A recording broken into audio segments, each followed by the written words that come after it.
Robin Hood Radio and the Robin Hood Radio Network is proud to present Leonard Lopate at Large, lively hour-long in-depth discussions providing overviews and context to topics usually covered in partial measures. His guests include leading thinkers, scientists, artists, economists, farmers, historians, authors, and politicians. Mr. Lopate is a Peabody Award winner whose numerous honors include 3 Associated Press Awards and 3 James Beard Awards.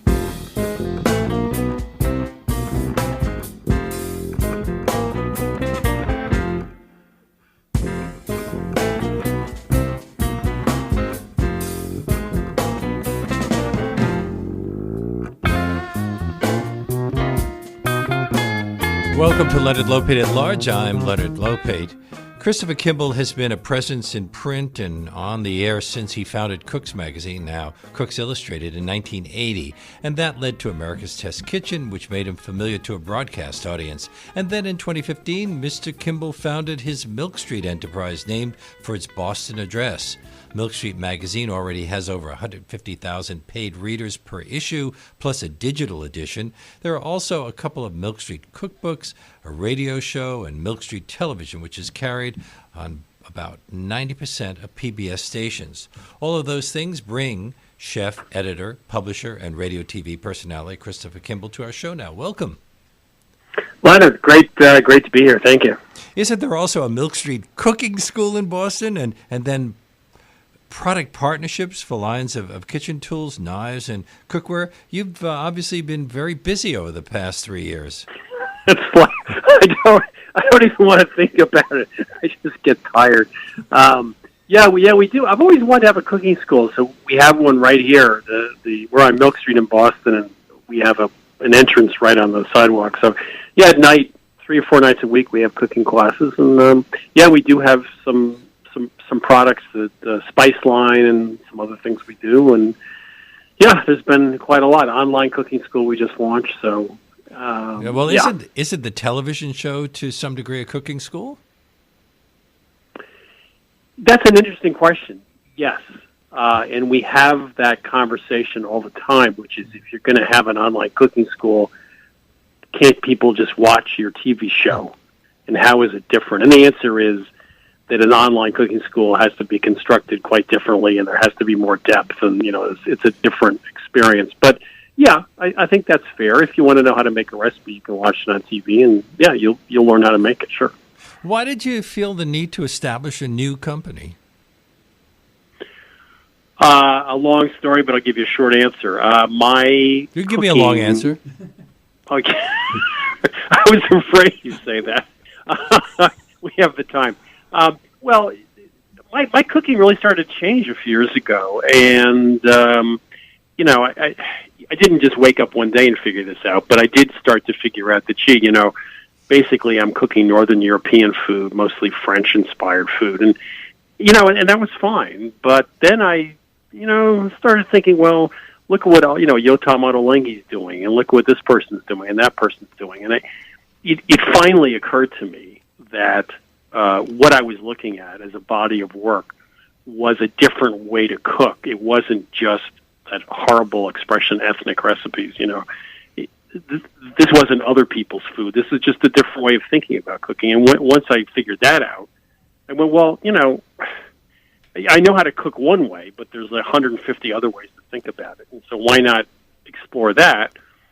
And I started exploring it, and then my conclusion was, there's a lot of people around the world who know more about how to cook than we do, because some of the cooking's faster, it's easier, the flavors are bigger, it's just more interesting food, and so that's how I got started. You've said that, and I'm quoting you, you have to be in every platform. You can't be successful without television, TV, radio, print, events. And you said that the first rule is that you have to provide something people can't get somewhere else. Right. Well, there already are a lot of cooking shows on TV, even cooking channels. There are some great food magazines, and every major newspaper features a food section at least once a week. So how do you distinguish yourself from all of the others? We spent months talking about that specific issue, and the answer was it's translation. If you think about Julia's career, we're talking about Julia Child. Julia Child, yeah. Simone Beck was the one who had all the recipes, right? And then Julia translated those for the American audience. I would say the same thing. I'm not comparing myself to Julia, but I mean, if you go to Taipei or if you go to Senegal or if you go to Oaxaca, where we were last week, the question is which recipes are going to translate best to the home kitchens here, and how do you do that translation so you don't lose all the authenticity of the original. At the same time, it makes sense and works here. So I think it's the translation part that is the part that we can add to the mix. I actually attended a cooking class in Oaxaca once to learn how to do a mole. It took hours. Yes. Well, so some things are really difficult for most American cooks, or as much as you love them, it might be better just go to a good restaurant and get it. Yeah, but they're playudas, right? Those big tortillas, and you put some, the black beans, frijoles negros on it, and you put some of the Oaxacan cheese, which is essentially salty mozzarella, and then you can put a sauce on it, and you fold it in half and throw it on a grill for a couple of minutes aside, or a skillet, or whatever, comal. And, that takes 10 minutes. So, yeah, there are those things there that are really easy. I mean, all the tacos, the tortas, the tostadas, all that stuff is pretty easy. So you're right. The dark mole, has got 25 ingredients and 4 different chilies. But, yeah, there are things that do. We should point out that mole, most people think moles are chocolate sauce, but there are probably 100 or so moles in Mexico, all over Mexico, every color, every flavor. The one thing that makes them all moles is that they're complicated. The mole means mixture, I think, in I think Nahuatl. I think it means to grind or mix. Yeah, I think you're right. That's what it means. Well, I think some of them are pretty simple. There's a yellow mole in Zapotec cooking just outside of Oaxaca in Teotitlan. We went, and it was essentially a puree of guajillo chilies thickened with toasted ground cornmeal, and then you were cooking a piece of pork in the stew. So some of them are pretty simple, but you're right. In general, they are kind of complicated. Yeah. Now, you don't take advertisements. How do you support yourself other than charging for your magazines? Is it selling products on your website? Well, this was a decision I made a long time ago. When you mentioned, I started Cook's Magazine in 1980, and throughout the 80s I did take advertising. And then it occurred to me that if you designed a publication only for the reader in mind, that is without the advertiser in mind, you'd end up with loyal readers and a better editorial product, and also one it's not 200 pages, right? Because you don't have all those ads. Although a lot of magazines these days seem to be advertising free, not by design, just because of the economy. So, so the answer is, if you design specifically for the reader, you have readers stick around. They'll pay more money for it. You're only publishing. I publish, 36 pages 6 times a year, not 200 pages 6 times a year. So you're not wasting all that postage and paper, et cetera. And so it actually works out for certain kinds of editorial content that it actually makes a lot of sense. If you have high value evergreen content, that is, if you have something people really value. I don't think this would work with a fashion magazine for obvious reasons, but it would work in cooking. So that's the answer. And we have, a TV show. We have underwriters do support both our podcasts for the radio and television. So we do have support from companies for those platforms. So it's just not in the magazine. And what feedback have you received from your readers or your viewers? I think occasionally you get someone who says, I can't find Zatar, or this is too adventurous for me. But I would say the vast majority are excited because this is actually a different way of thinking about cooking, and I think a lot of people are ready for that. I mean, my premise here, and in 5 years from now, I can come back on the show and we can see if I was right or wrong. But my premise is that home cooking is about to change radically. The restaurants have changed already, right? Food media's changed, the internet's changed, Amazon's changed how we buy, ingredients. but home cooking hasn't really. It's just in the last couple of years it started to change. So my feeling was I want to get ahead of the curve. I spent my whole career asking people what they want and giving it to them, right? Do you want meatloaf? Okay, I'll give you meatloaf. Now we're saying, we're going to give you things you don't know you want, but we think this makes sense and this is going to become part of your repertoire. So the concept here is to get a little bit ahead of the curve, not too far, a little bit ahead of the curve. And that's exciting for people because they go like, I haven't made this before, but boy, there's a lot of flavor. There are only 6 ingredients. What a great concept. And so the excitement is fairly high for people who are willing to go down that road with us. Not everybody is. One of the cookbooks want to cookbooks. change how they cook. One of the cookbooks is the Complete Milk Street TV show cookbook, which is what you have cooked on the TV show. But Yep. what about the magazine, Milk Street? Do the recipes go from one to the other, or Yes. are those totally unique recipes? No, the core of what we do appears in the 6 issues a year of the magazine. We do about 25 recipes an issue, so 140, 50 recipes a year. Those form the foundation for the television show because those are the recipes that have had a tremendous amount of time and energy put into developing them or traveling to go find them. And then as we travel, when I was in Oaxaca, we had a film crew with us, so we would film that, and then that is used on the TV show. So the magazine and the travel for the magazine, whether it's just photography or video, do end up as being the starting point to do a television show. That's how it works. And do you think that people should follow recipes exactly, or are you also involved in trying to get us to think about cooking so we don't have to follow a specific recipe, 1/4 teaspoon of this, 1/2 cup of that? Well, if you call me every 10 years over the last 40 years, you probably get different answers to that. I think for years my advice was please always follow the recipe because unless you're a really accomplished cook, if you just make it up, it's probably not going to be that good.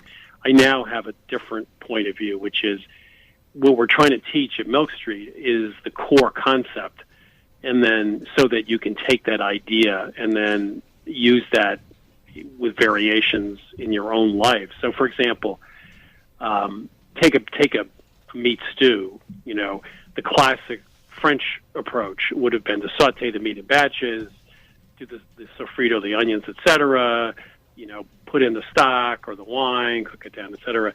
Well, the new formula, which is used in a lot of places, is you don't saute the meat.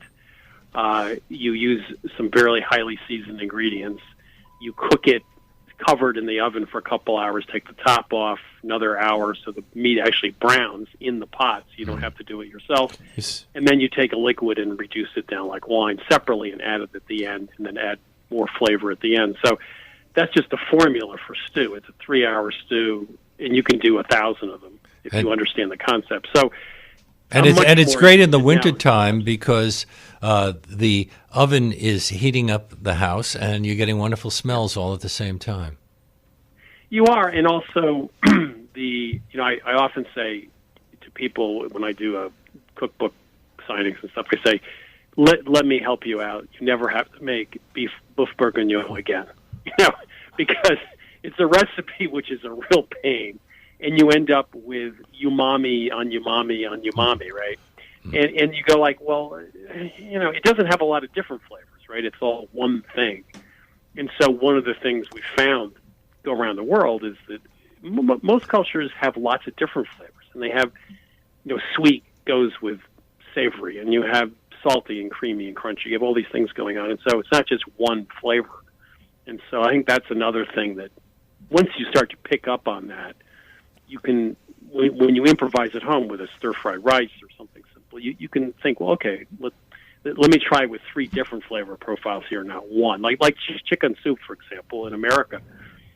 It's the most boring chicken soup recipe in the world because if you go to Eastern Europe, they'll throw handfuls of herbs in it, or they'll throw in, lemongrass somewhere else, or ginger, or they use Shaoxing wine in China, or there are a lot of chilies, in Mexico. So you end up with lots of different flavors, not everything tasting like chicken. Your very first magazine featured an odd recipe. What was it? Oranges and with the caramel sauce. With caramel sauce. So were you making a point there? This is that one actually was odd, but it turned out it was a recipe that was on pastry carts in London restaurants back in the 1980s. And Nigella Lawson put it in one of her books. That's where I got it. And I was in London a few years ago, and I interviewed her, and that recipe happened to come up. And so we really liked it because you just slice oranges and make a top-of-the-stove caramel sauce and put the sauce over the oranges and put it in the refrigerator for a couple hours. And it's a really easy recipe. And it's like nobody thinks about pairing caramel sauce with oranges, even though it's a recipe that's been around for a long time. So, it appealed to me, sure.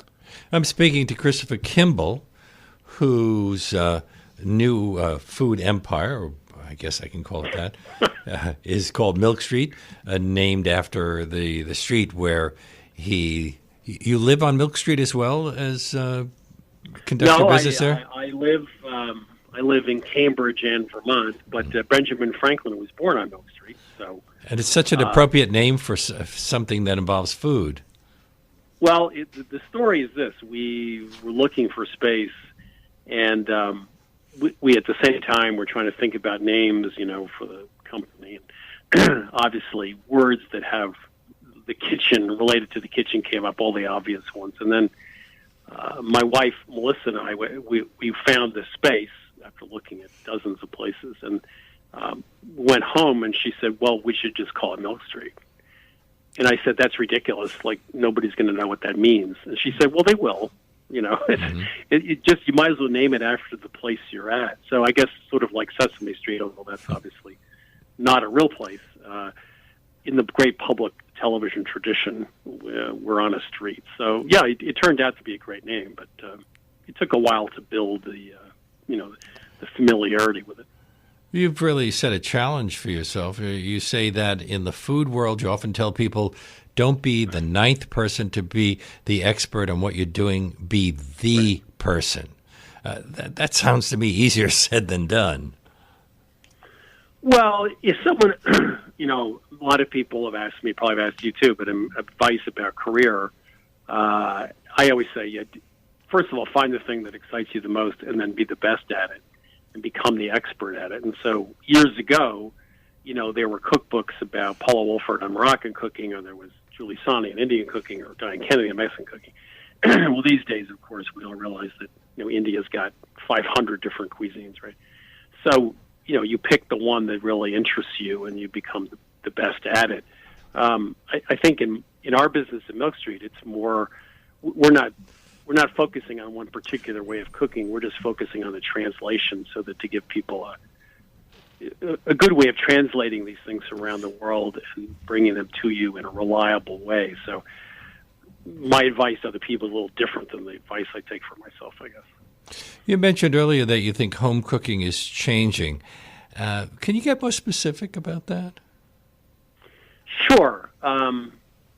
Here's what occurred to me. I went to visit one of my kids. She's at Franklin and Marshall College in Lancaster, Pennsylvania. And I got there a little bit early. I went to lunch, and I went to a place called the Tibetan Grill. It was packed.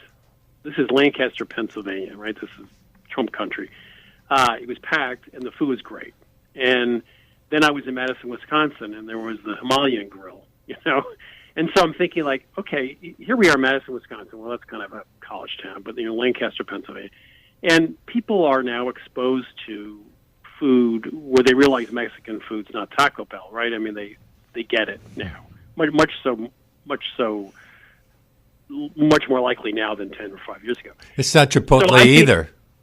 It's not Chipotle either, right. And so you go, okay, well, if people's palates are more sophisticated and they know that Thai food, isn't just the three things they've had on the menu back in the 90s, then they start to change how they think about cooking at home, and their interests in what they want to eat change. So I don't think that 10 years from now, the classic old-fashioned Fanny Farmer kind of diet, which I think is still with us to a large extent. If you go back and look at the 1896 Fanny Farmer cookbook, a lot of those principles, the roast, the root vegetables, et cetera, are very similar. I think it's going to change radically because people have gone out to eat and they've now tasted food that's very different. And once you've started tasting food that has a lot of different flavors, a lot of different textures, and there's a lot more going on in your mouth, I don't think you're going to go back to a culture of really melting pot cooking. By melting pot, I mean it tends to have the same flavor and texture throughout the whole dish. That's pretty traditional.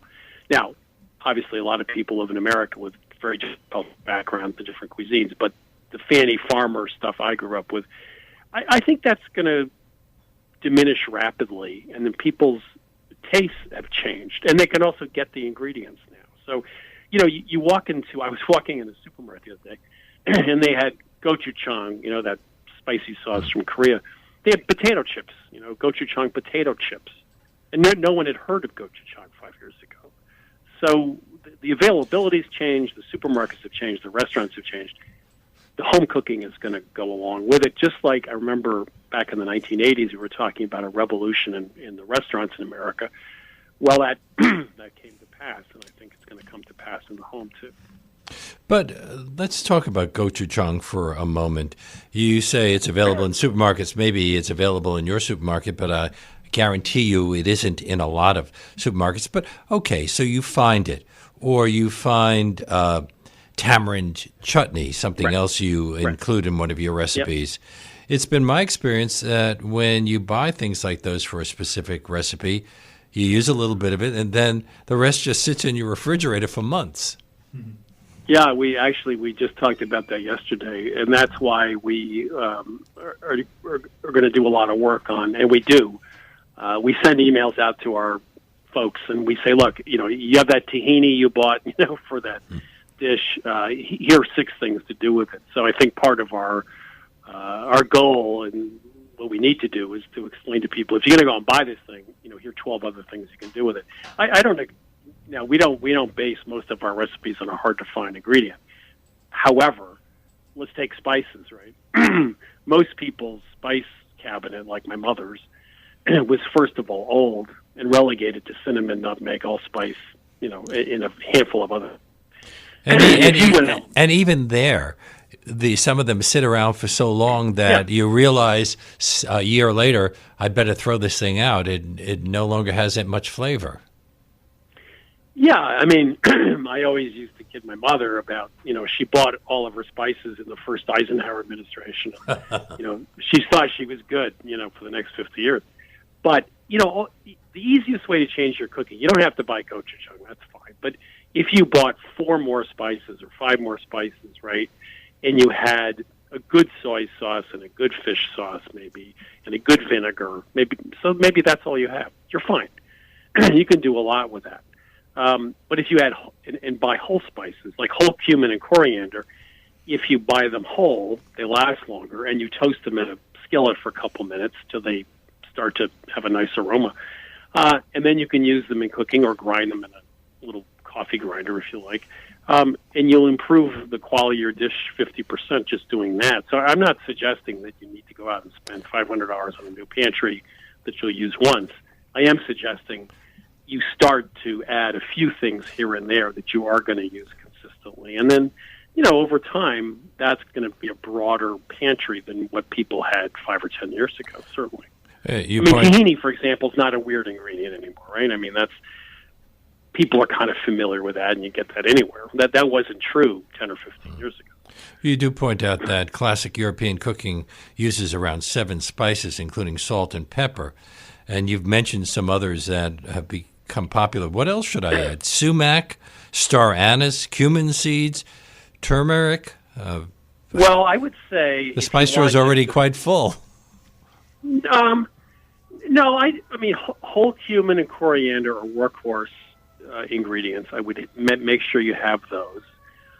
If you wanted to get one spice blend, and you'd probably have to order it, but it would be Zatar, which is Zatar is a wild thyme from the Middle East. It has little sumac in it and seeds, sesame seeds. I mean, or another spice blend of some kind would be very helpful. And then maybe get one pepper of some kind, other than black pepper or crushed red pepper, that has a little bit more flavor to it. That would be good. But that's all you need. You don't need to have fenugreek, or black mustard seeds or all the other stuff.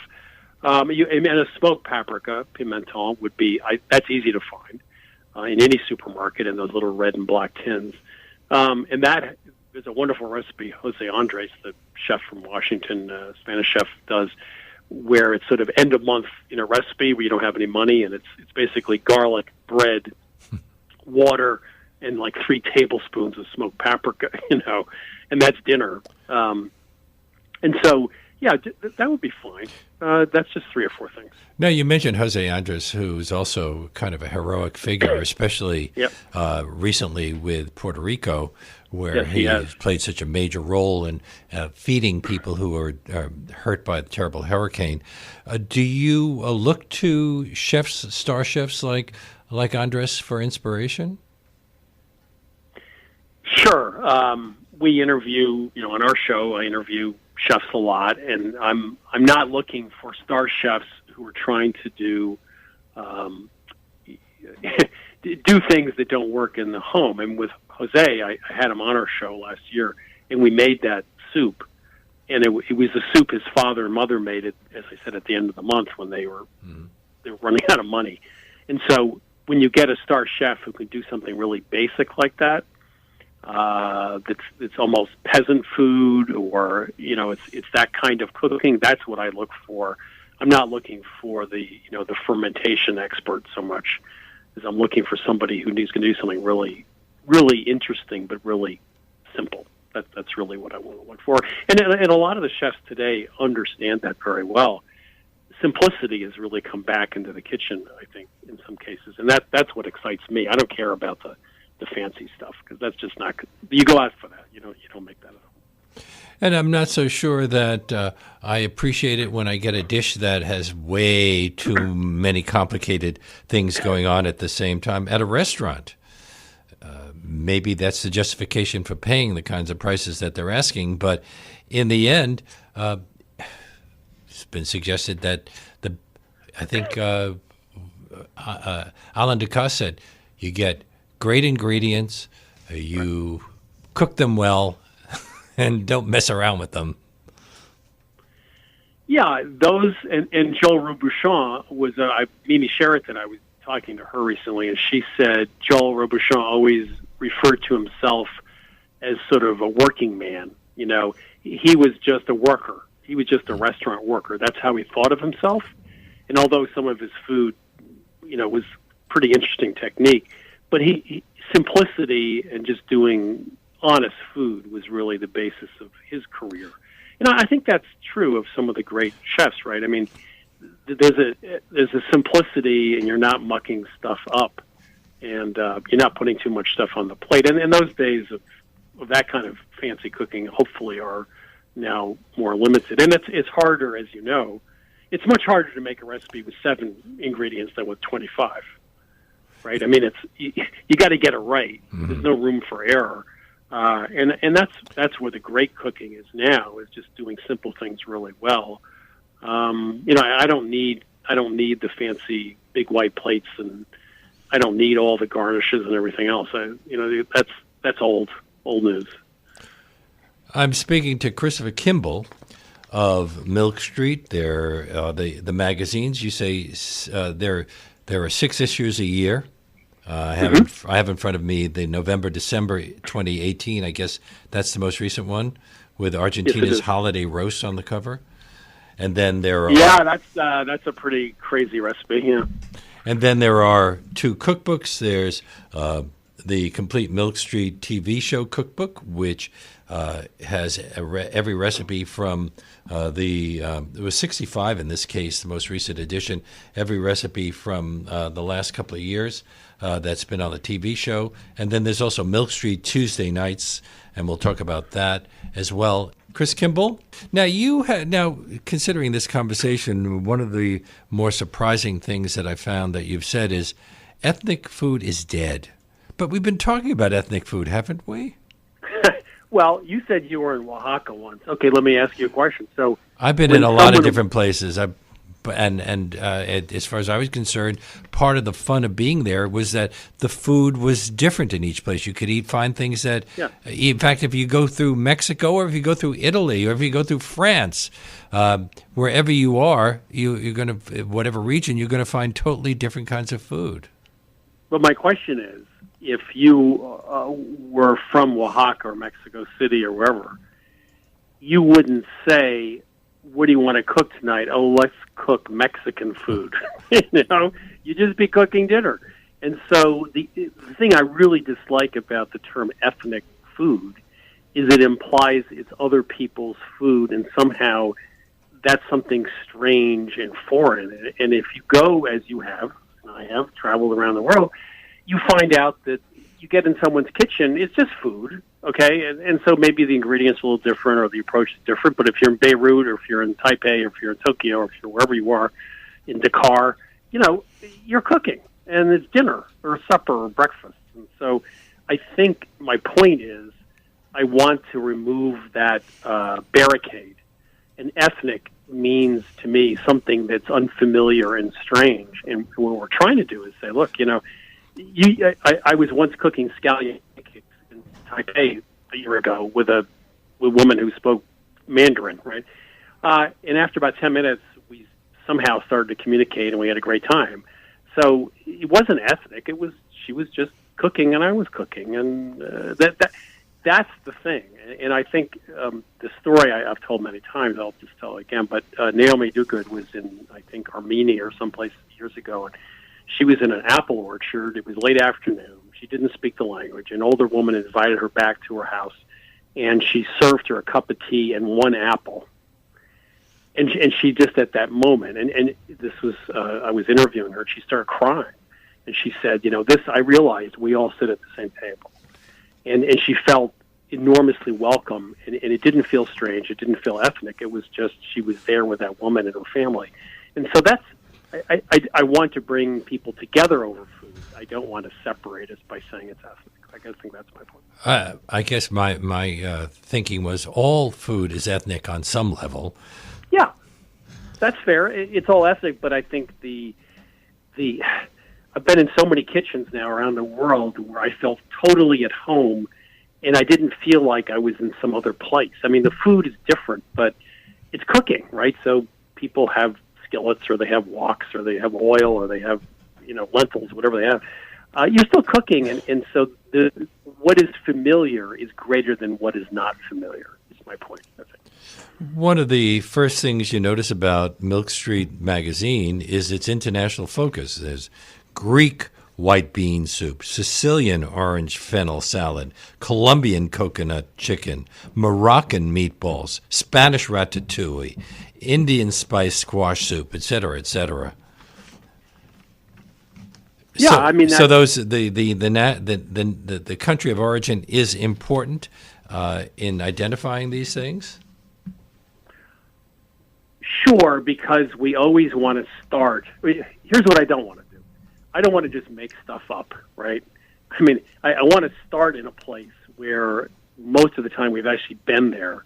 And so if you go, let's take something Italian, okay? So if you go to Italy and you go to a place that grinds cornmeal and you sit down with a family and make polenta, they'll show you how to do it the right way. And so what we're trying to say is, look, we went to Dakar, right? And we made a gumbo, and here's what it is there.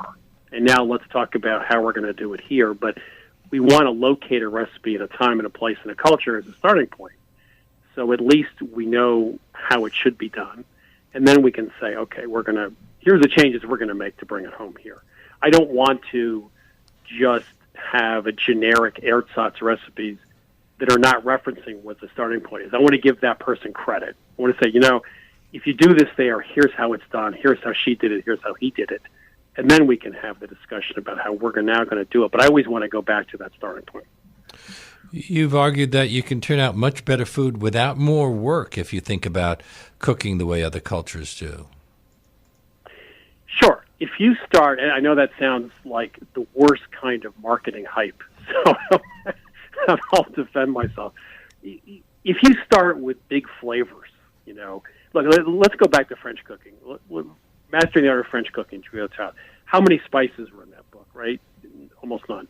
A sprig of thyme, a little bit of tarragon, not handfuls. No chilies, no fermented sauces, etc. Can I defend French cooking? Much of the food is incredibly delicious.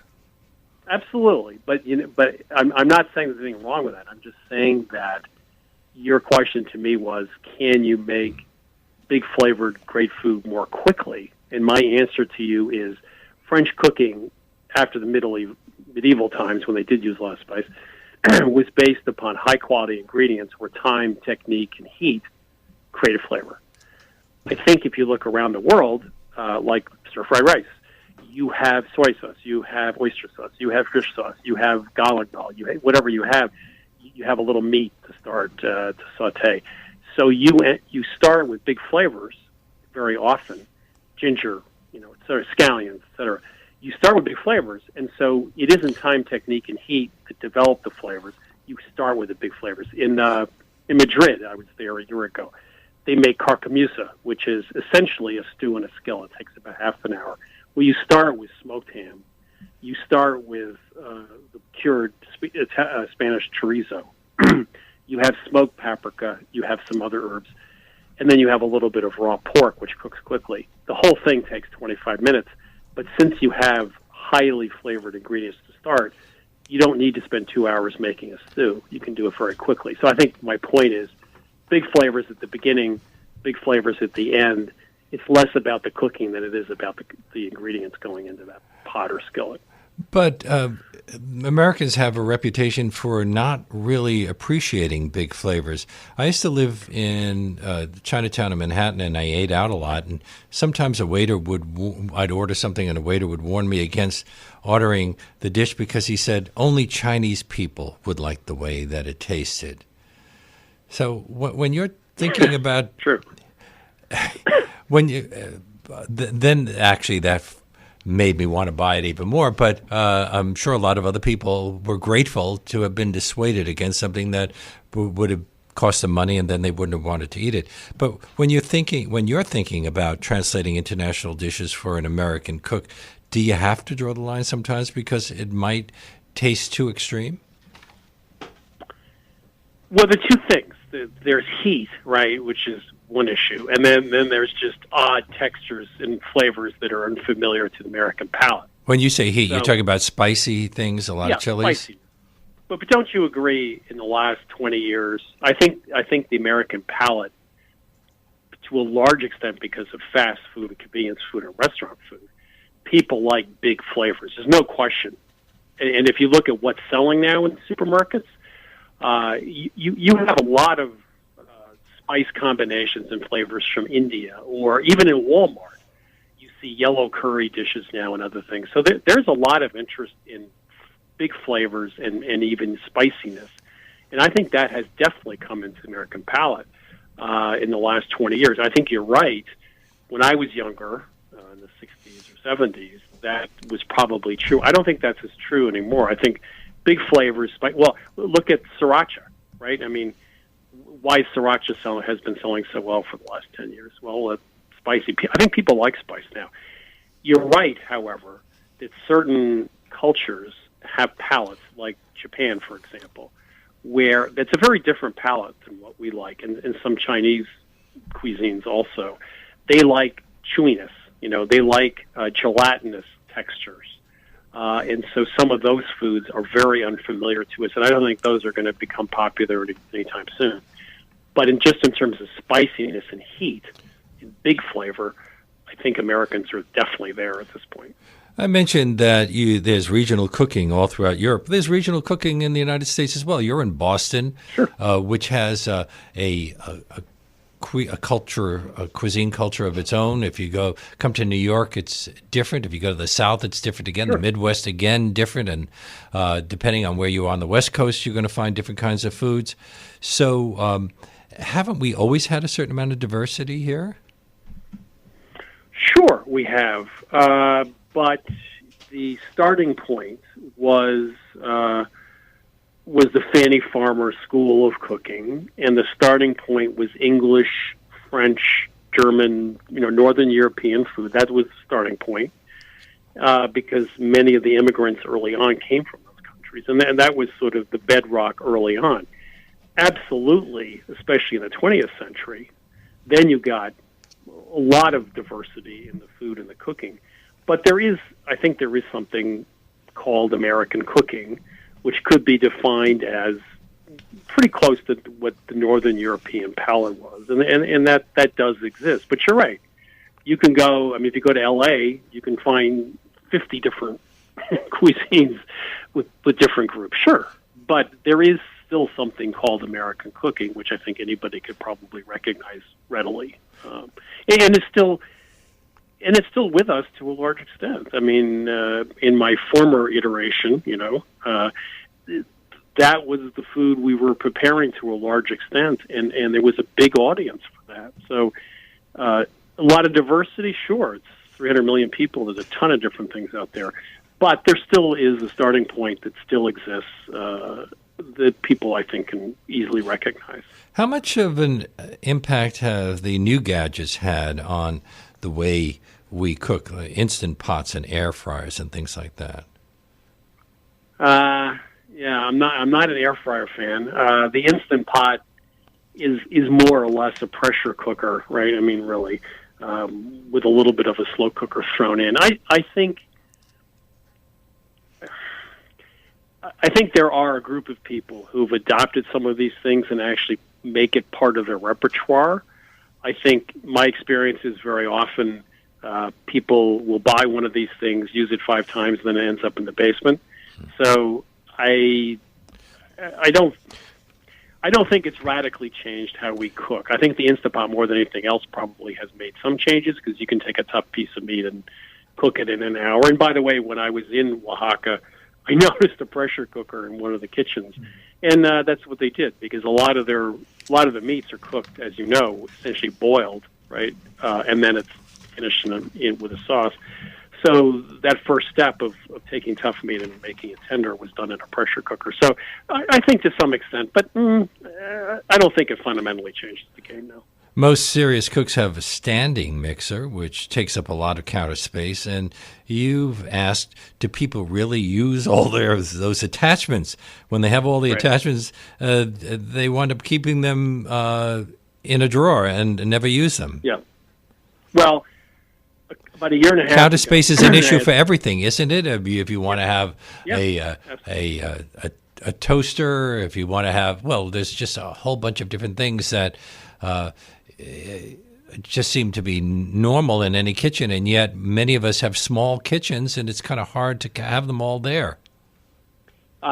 You're absolutely right. And about 18 months ago, I did a focus group here at Milk Street with some folks and asked them about kitchen space. And when I asked about mixers, you hit the nail on the head. Almost everybody said the problem with standing mixers is, they're too heavy, so I can't take them on and off the counter. And if I do take it off the counter, I really don't want to put it back on. And 2, if I leave it on the counter, it takes up too much space. So it's interesting that people create cookware and small appliances where the home cook is going, well, wait a minute, I don't really care how good a job it does mixing bread dough. I just don't have space for it. It's too heavy. And so there's a huge disparity between, I think, how cookware manufacturers make stuff and sell stuff and how people actually use it. And you're right, the meat grinder, the pasta attachment, all that stuff, nobody uses that. That ends up again in the basement or under the counter. You're absolutely right. And that's why a lot of people use a hand mixer. Or I actually use a whisk now for a couple of egg whites or something. I'll just do it by hand.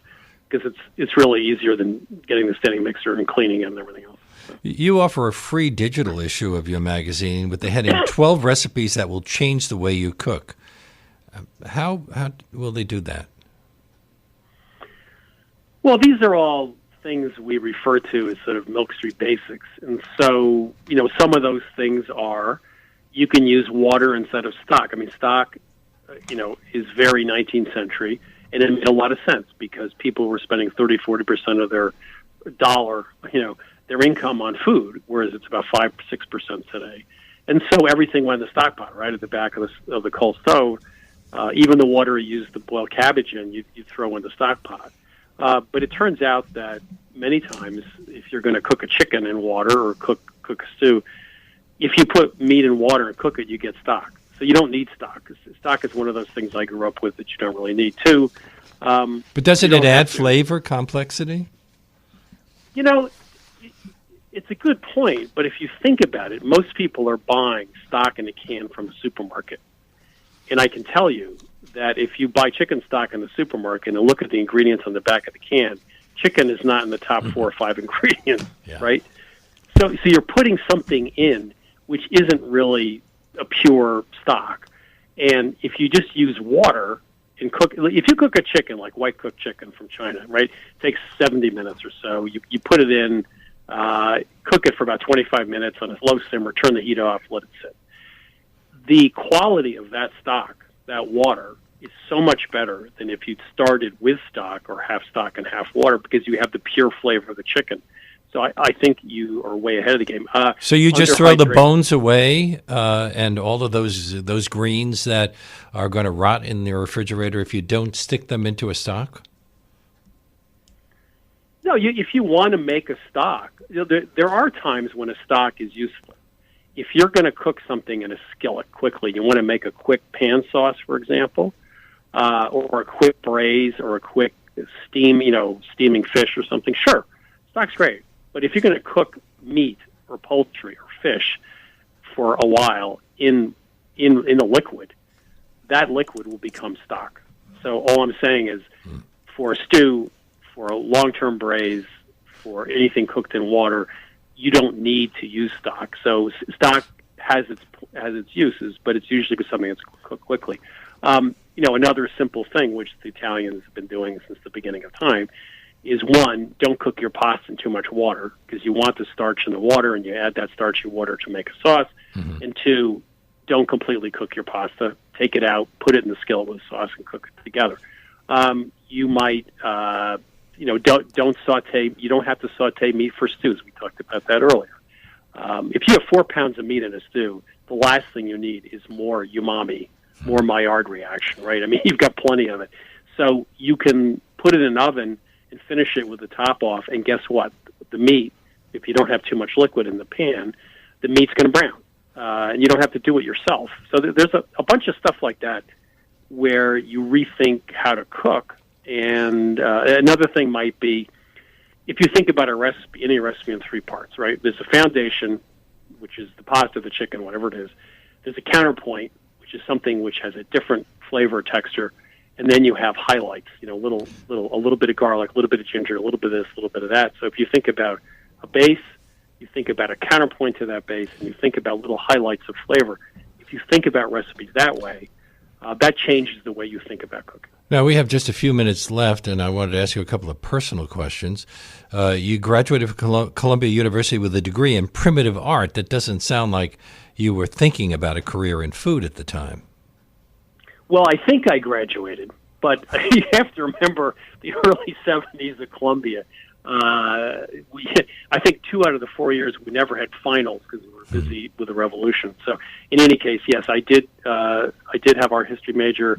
I worked at the Museum of Natural History part-time 1 year in the Congo collection, and I think that publishing is actually, to a large extent, a creative art. And we do, I get to do television and radio and magazines, all sorts of other things.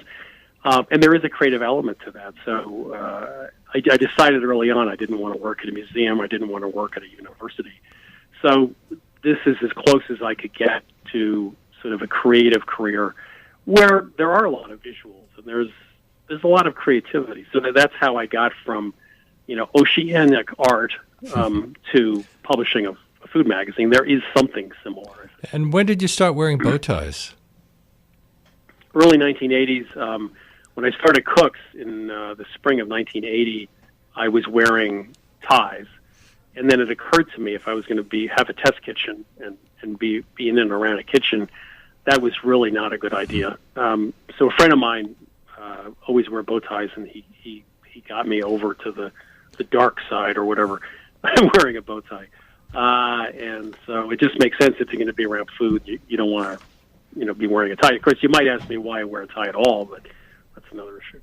Well, it's a form of branding as well. Everybody knows you partly because of that bow tie. And just one more question. I'm sure you don't want to hear this. In every piece on you I've read, you've refused to discuss your departure from America's Test Kitchen, but you must know that I have to ask you about it. It was almost the end of the hour, and I was going like, he's not going to ask me. Let's just say the last 3 years have been fabulous. I mean, this is an opportunity for me to talk about the way I really cook now and meeting all these people around the world. So it's been a lot of work. It was a turbulent transition, shall we say. But, it's sometimes in life, as you know, things happen, and you end up in a different place, and you wake up in the morning and you say, thank you, So it was a interesting transition, to put it mildly. But boy, now I'm doing what I really love, and so I'm just incredibly thankful for that. Christopher Kimball is the author of The Cook's Bible, The Yellow Farmhouse Cookbook, Dear Charlie, The Dessert Bible, Fanny's Last Supper, 2 Milk Street cookbooks, the Complete Milk Street TV show, and also Milk Street Tuesday Nights, which is broken up into different segments, fast meals, pizza night, sweets, roast and simmer, one pot. Thank you so much for being on our show. It's been a real honor, and I wish you all the best too, Leonard. Thanks. And that brings us to the end of our show. My great thanks to Christopher Kimball, to Charlie Morrow, who composed our theme music, to Ken Gale, who's at the audio controls today, and to my producer, Jesse Lent, who helps make things run smoothly. Leonard Lopate at Large comes to you on Saturdays at 4 and Tuesdays at noon. You can subscribe to Leonard Lopate at Large podcast on iTunes and by clicking on Robin Hood Radio's archive program site, which is robinhoodradio.com. You can also check out Leonard Lopate at Large Facebook page. We hope to see you next week.